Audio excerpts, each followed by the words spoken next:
Captain Jisoo stood on the bridge of the Taiguchi and watched the stars. She had been in space for 3 years now. Earth was far behind her. The mission was simple: explore new worlds and look for life. But today was different. Today, they found something that found them first. The communications officer turned to her with wide eyes. "Captain, we have incoming signals. Multiple ships approaching our position." Jisoo felt her heart beat faster. This was it. First contact. Everything humanity had dreamed about for centuries was about to happen. She straightened her uniform and took a deep breath. "Put it on screen," she said calmly. The main display flickered to life. Jisoo saw ships unlike anything humans had ever built. They were huge, covered in strange metals that seemed to shift colors. There were at least 20 of them, all moving in perfect formation. They made the Taiguchi look like a small boat next to ocean liners.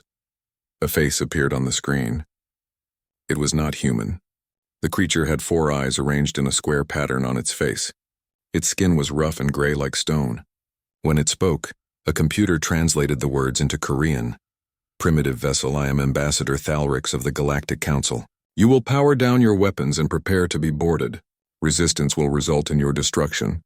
Jisoo felt anger rise in her chest, but she kept her face calm. The crew behind her shifted nervously. They had weapons, yes, but nothing compared to the firepower she saw on those alien ships. "Ambassador Thalrix," Jisoo replied with a polite smile. "I am Captain Jisoo of Earth. We welcome peaceful contact. However, we do not respond well to threats. Perhaps we can discuss this in a more diplomatic manner." The alien's 4 eyes blinked in sequence. It seemed surprised. "Diplomatic manner? You are a lesser species from a backwater world. You should be grateful we offer you any contact at all." Behind Jisoo, her first officer Daeho clenched his fists. She could feel the tension rising on the bridge. The alien continued speaking. "For 3,000 cycles, the Council has governed this galaxy. We maintain order. We decide which species may advance and which must serve. Your planet orbits a yellow star in the outer rim. Your technology is primitive. Your biology is weak. You are prey species pretending to be predators." Jisoo took another deep breath. Every word from the alien made her angrier, but she had to stay calm.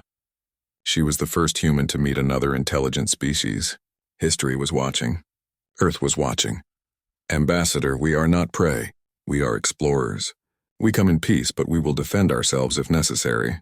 Earth does not seek conflict, but we will not accept slavery or servitude." Thalrix made a sound that might have been laughter. "Defend yourselves? Look at your ship. Look at our fleet. You have no choice. The Council has decided. Humanity will join the Federation as a worker species. You will mine asteroids, process raw materials, and serve the greater good of the galaxy. In return, we will not destroy your planet." "That is not acceptable," Jisoo said firmly. The alien leaned forward. "Then you choose extinction?" "We choose freedom," Jisoo replied. "Go back to your council. Tell them humanity declines your offer. Tell them we will defend our world and our rights. And tell them that if they come to Earth with weapons, they will find out what happens when they wake sleeping giants." Thalrix stared at her. The bridge was silent. Finally, the alien spoke again. "You are either very brave or very stupid, human. The Council will hear of this. You have one of your Earth weeks to reconsider. If you do not submit, we will take your world by force. There will be no mercy." The screen went dark. The alien ships remained in space, surrounding the Taiguchi but not attacking. Jisoo turned to her crew. "Send a message to Earth," she ordered. "Tell them everything. Tell them we need to prepare. We have 1 week before they come." Daeho stepped forward. "Captain, did we just start a war?" Jisoo looked at the alien ships on the scanner. "No, we just refused to be slaves. There's a difference." The communication was sent. It would take hours to reach Earth, traveling at the speed of light. Jisoo wondered what the leaders back home would think. Would they be angry? Would they be afraid? Would they surrender without a fight? She knew her people better than that. Humans did not surrender easily. Throughout history, they had fought against impossible odds. They had survived ice ages, plagues, and wars. They had climbed from caves to reach the stars. They would not give up now. The week passed slowly. The Taiguchi stayed in space, watched constantly by the alien fleet. Earth's response came on the 3rd day. It was simple and clear. "Come home, Captain. We will face this together." Jisoo ordered the ship to turn around. The alien vessels let them go but followed at a distance. As the Taiguchi made the long journey back to Earth, Jisoo studied everything she could about the alien ships. She recorded their movements, their formations, their energy signatures. If war was coming, humanity needed every advantage. On Earth, things were changing fast. The news of alien contact spread across the planet in hours. Some people were excited. Some were afraid. But most were angry. The idea that aliens saw humans as prey, as slaves, as lesser beings ignited something deep in the human spirit. Governments met in emergency sessions. Military forces mobilized. Scientists worked day and night on new weapons and defenses. In Seoul, a young engineer named Sunwoo looked at the old defense satellites and had an idea. In Tokyo, a weapons researcher named Hyejin tested something new and dangerous. In New York, a strategist named Minho created battle plans for a war unlike any in human history. When the Taguchi finally reached Earth's orbit, Jisoo saw her home planet surrounded by ships. Humanity had built a fleet in just 1 week. They were small ships, hastily armed and armored, but there were hundreds of them.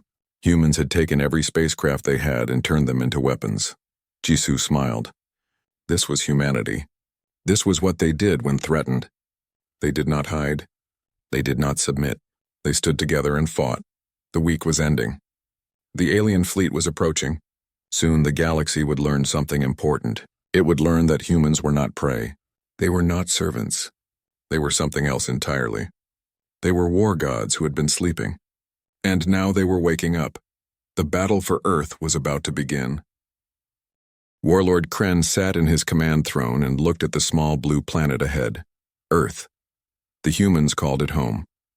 Soon, it would be another conquered world under council control. He had done this 100 times before with other species.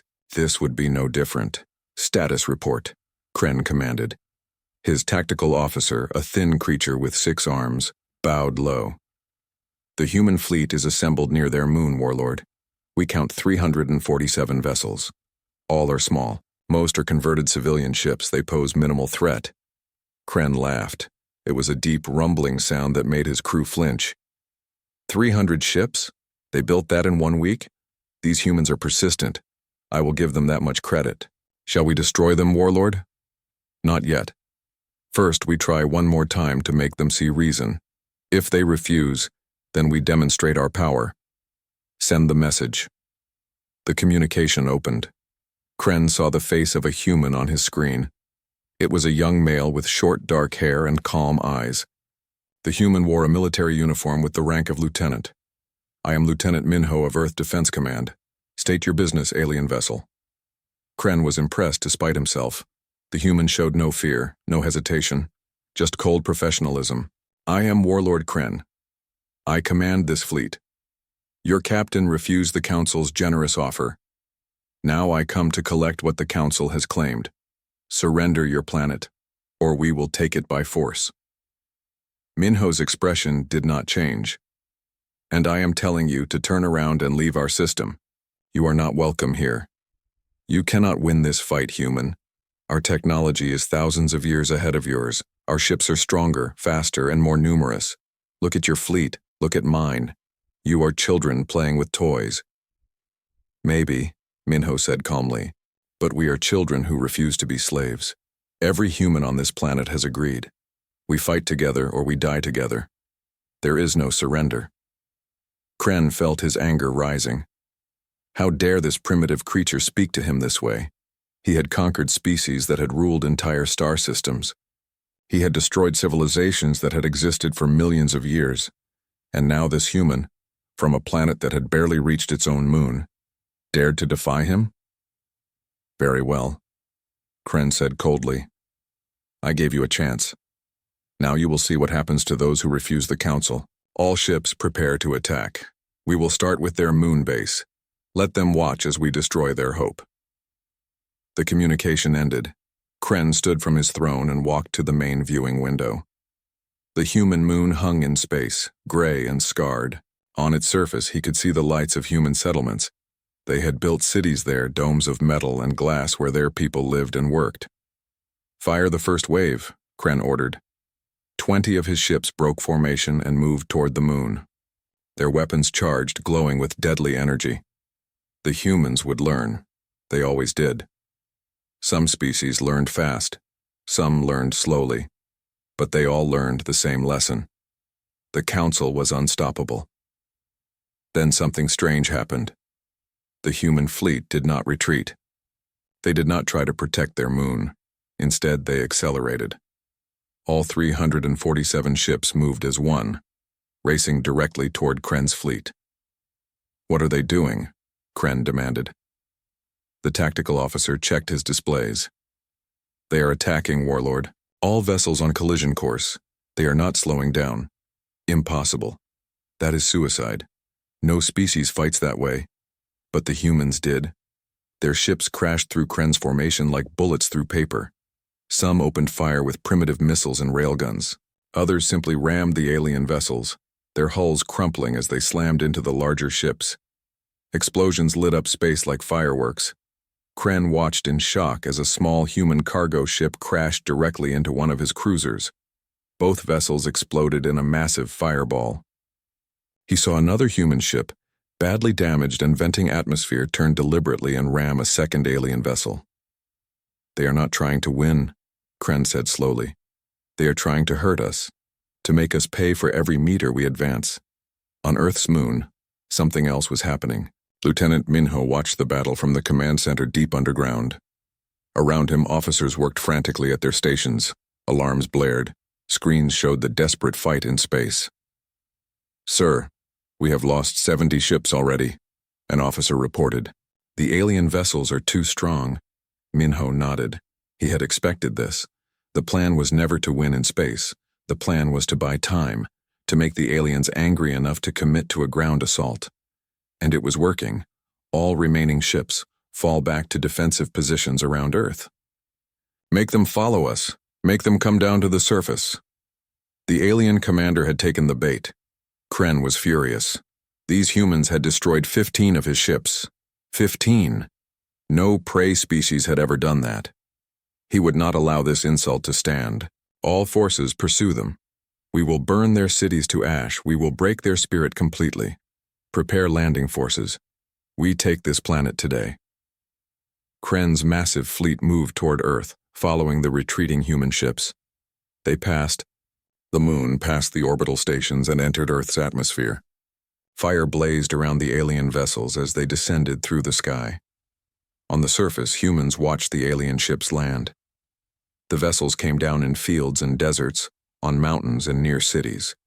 Thousands of alien soldiers emerged, armed, with weapons that could disintegrate matter, protected by shields that could stop bullets. In Seoul, Sergeant Heejin checked her rifle one last time. Around her, her squad prepared for battle.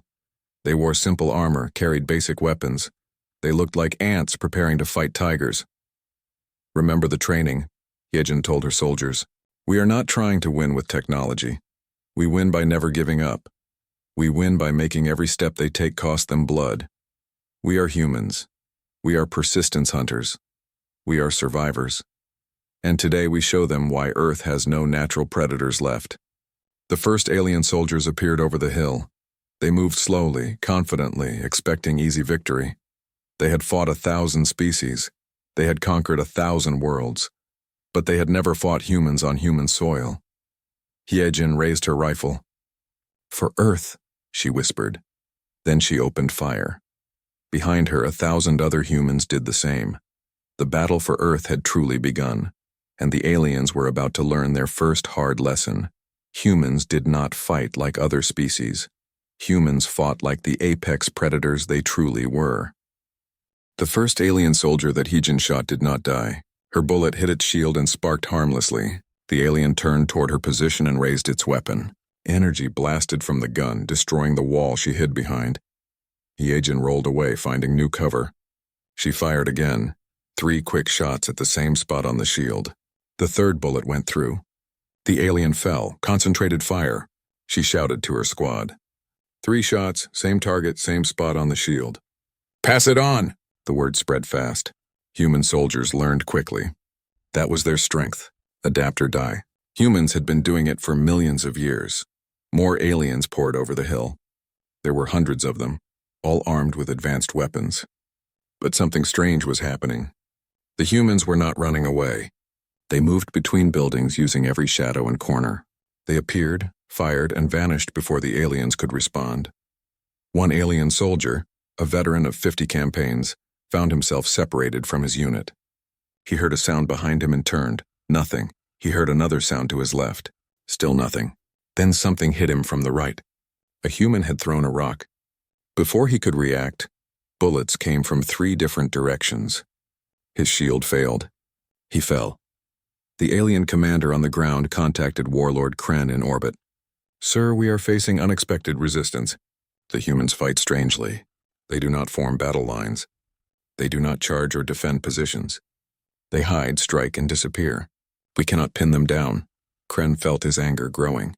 They are primitives with metal slugs for weapons. Crush them. We are trying, Warlord. But every street is a trap. Every building is a fortress. They know this terrain perfectly. We do not. And they keep learning. They adapt to our tactics within minutes. Across the planet, similar battles raged. In Tokyo, alien forces tried to take the city center. Human defenders collapsed buildings on them, used the subway tunnels to attack from below, and disappeared into the massive urban maze. In New York, humans used the sewers and old subway systems to move unseen, striking alien patrols and vanishing before reinforcements arrived.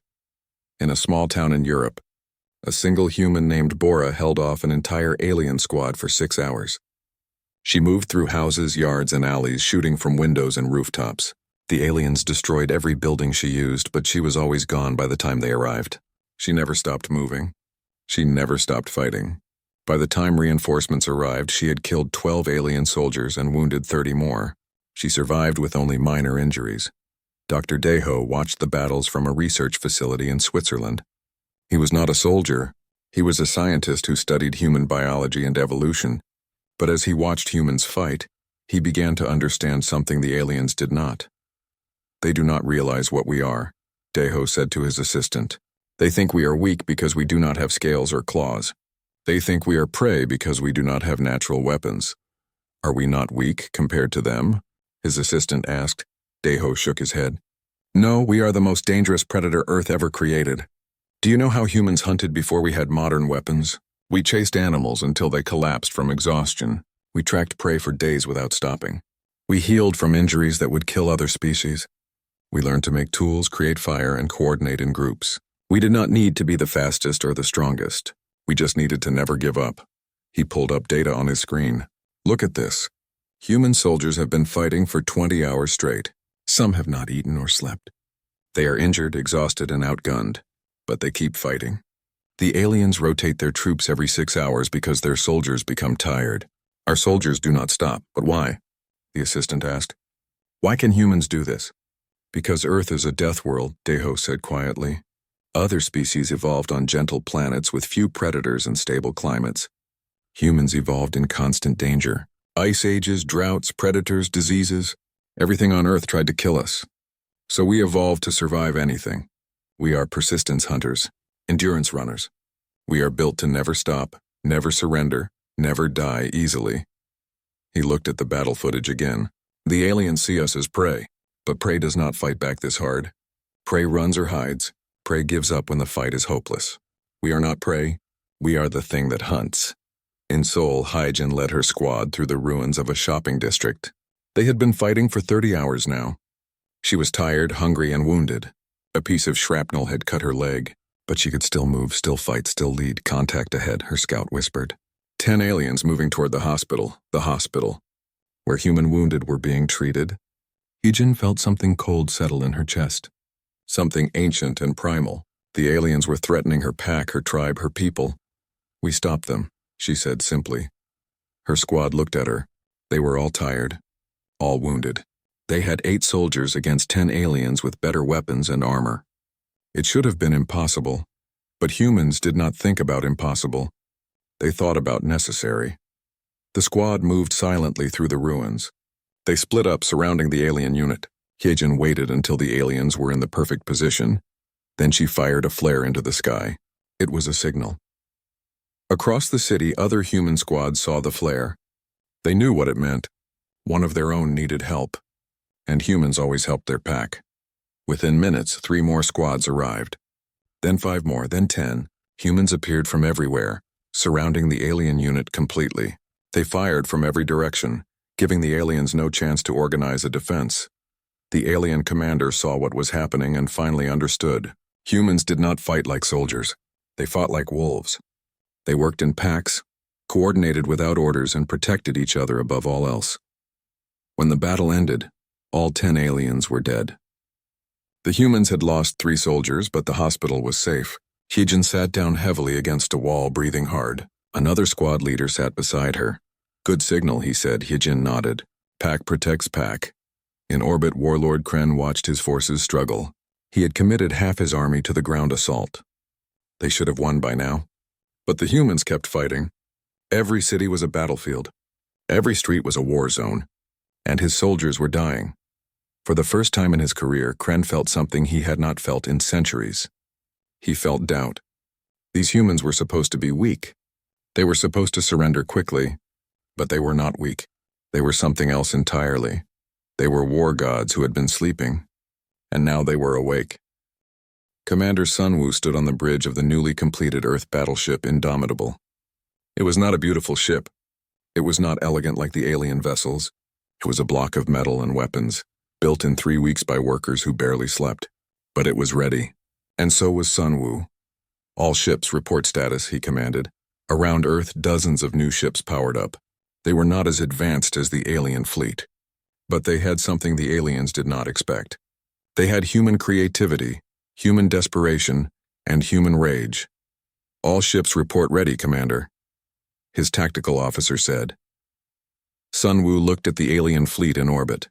They had been there for 2 weeks now, sending troops to the surface, trying to break human resistance. It was time to show them that humans could fight in space too. Launch all vessels. Target the alien supply ships first. We cut their logistics, we cut their ability to fight. The human fleet rose from Earth like angry hornets from a disturbed nest. 50 new warships, each one carrying weapons that human scientists had designed specifically to kill aliens. They had studied the captured alien technology. They had learned. They had adapted. The aliens saw them coming but did not worry. These new human ships were still smaller, still weaker. Warlord Kren ordered his fleet to destroy them. Then the first human missiles hit. They were not normal missiles. Human engineers had created something new.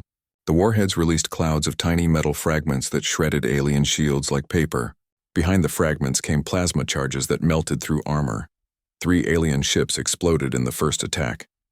5 more were badly damaged. Kren stood up from his throne in shock. What was that?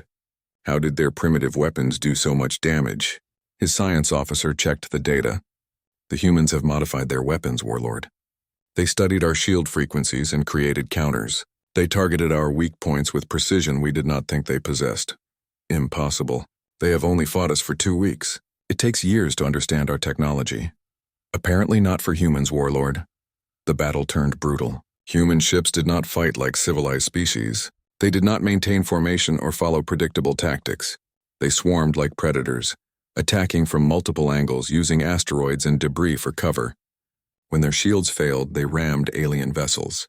When their weapons ran out, they used their engines as bombs. One human corvette, the Defiant, had its engines destroyed by alien fire.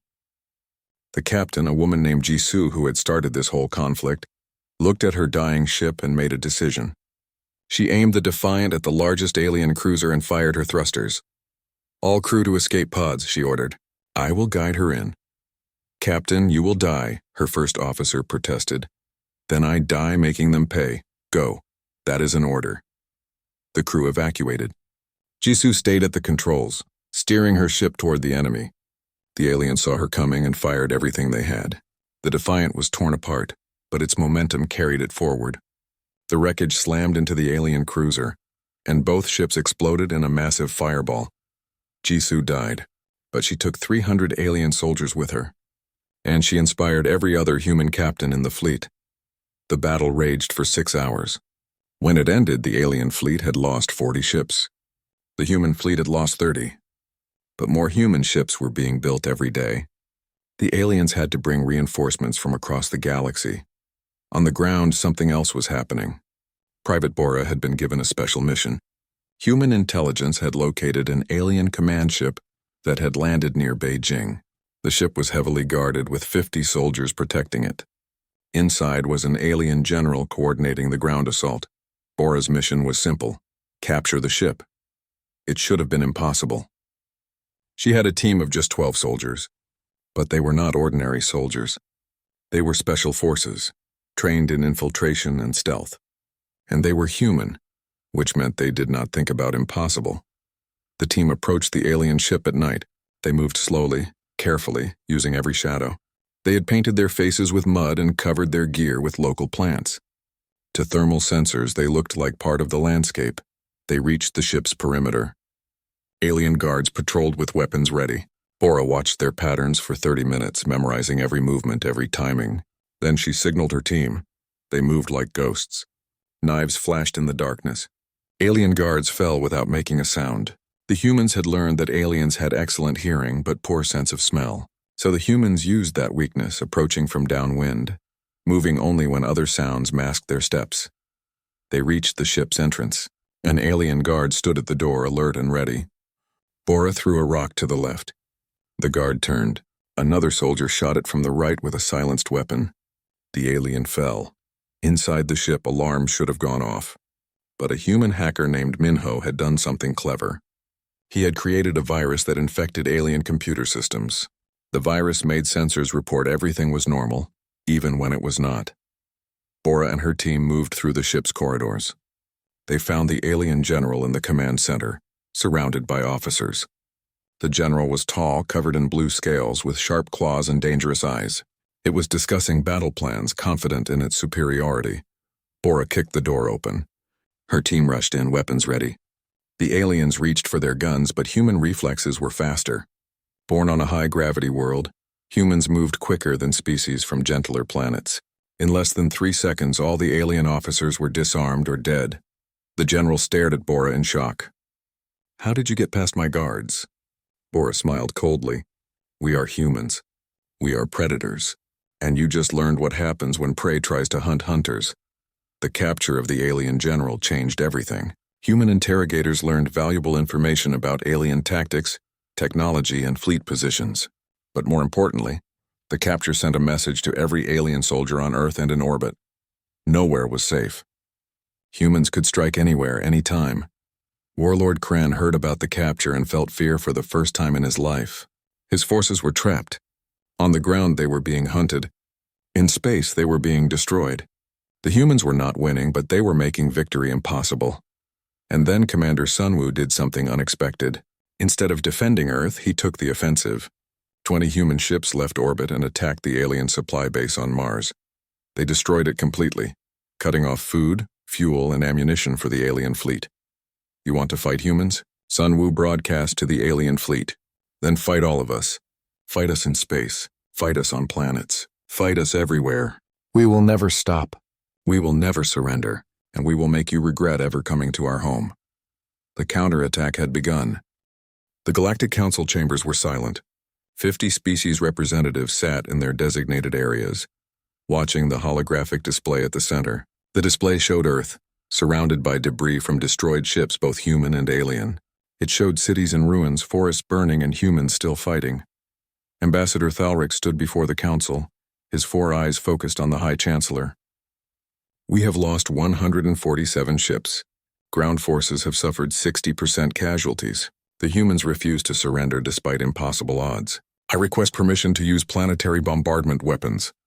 The High Chancellor, an ancient being that looked like living crystal, spoke in a voice that echoed through the chamber.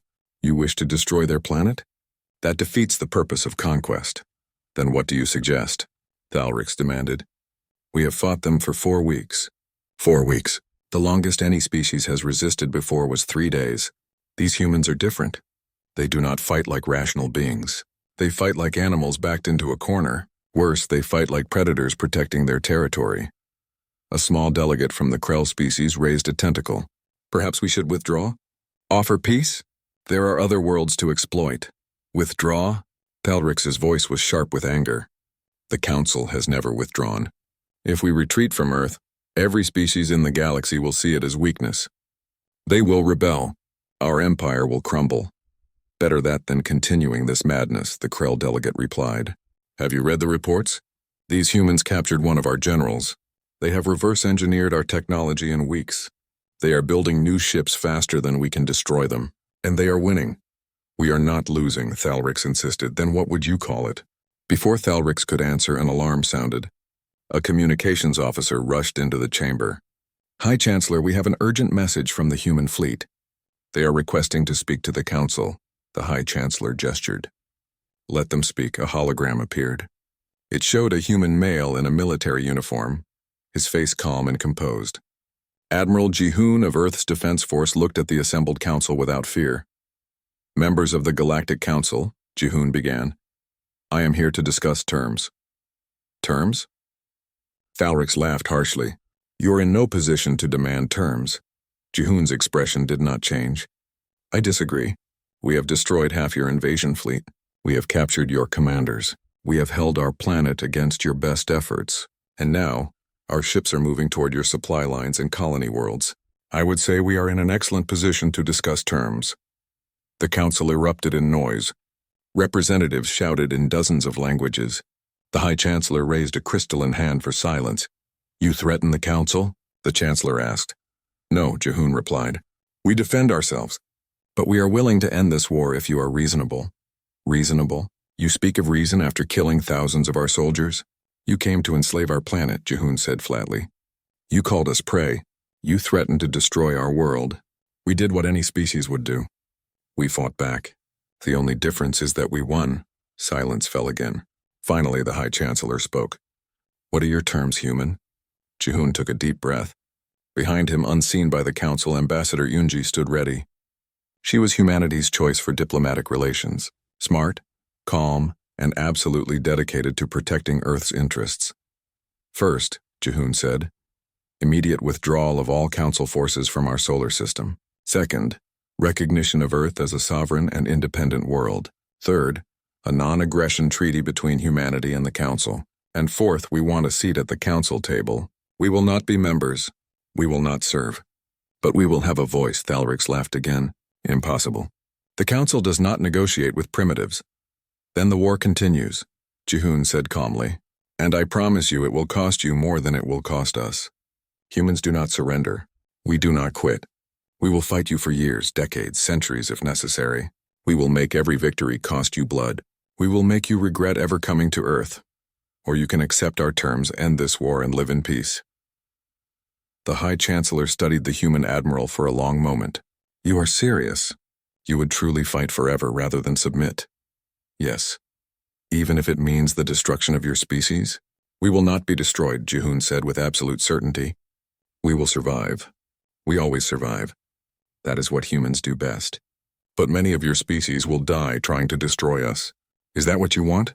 A war that costs millions of lives on both sides? Or would you rather have peace? The Chancellor turned to the Council. We must vote. All in favor of accepting human terms? Slowly, reluctantly, hands, tentacles, and appendages rose. Species that had seen the battle reports knew the truth. The humans were not bluffing. They could and would fight forever. Nearly 2/3 of the Council voted yes. The motion passes, the High Chancellor announced. We accept your terms, humanity. Our forces will withdraw. Earth will be recognized as independent, and we will arrange for diplomatic relations. Jihoon nodded. Thank you. Ambassador Yunji will arrive within 1 week to begin formal discussions. The hologram faded. In the council chambers, representatives began to leave, talking in hushed voices. Thalrix remained, staring at where the human's image had been. We lost, he said quietly. We lost to primitives. No, the High Chancellor corrected. We lost to warriors. There is a difference. We assumed humans were prey because they lacked natural weapons. We did not understand that they are predators precisely because they lack natural weapons. They had to become smart, adaptable, and relentless to survive. They are what happens when prey becomes predator. What do we do now? We learn, we adapt, just as they did. On Earth, celebrations erupted. The alien fleet was withdrawing. The war was over. Humanity had won. Streets filled with people laughing, crying, and embracing. Soldiers came home to families. Cities began to rebuild. But in the military headquarters, Commander Sunwoo met with Admiral Jihoon and Ambassador Yunji. They did not celebrate. The Council will not forget this, Sunwoo said. They will want revenge eventually. Let them try, Jihun replied. We have proven ourselves. We showed the galaxy that humans cannot be enslaved or conquered. We are not prey. We are protectors now, Yunji nodded. My mission is to make sure they remember that. We will offer protection to other species. We will become the shield that defends the weak from the strong. We will show them that sleeping war gods make the best peacekeepers. Because we know the cost of war, Sun Wu said. Exactly. We have walked through fire. We have faced extinction and survived. Now we use that strength not to conquer, but to protect. Across the galaxy, species heard about Earth's victory. Some were inspired, some were afraid. But all understood one thing. Humanity had changed the balance of power. The Council could no longer claim to be the ultimate authority. A new era had begun. An era where humans stood as equals among the stars, not as servants or slaves, but as guardians.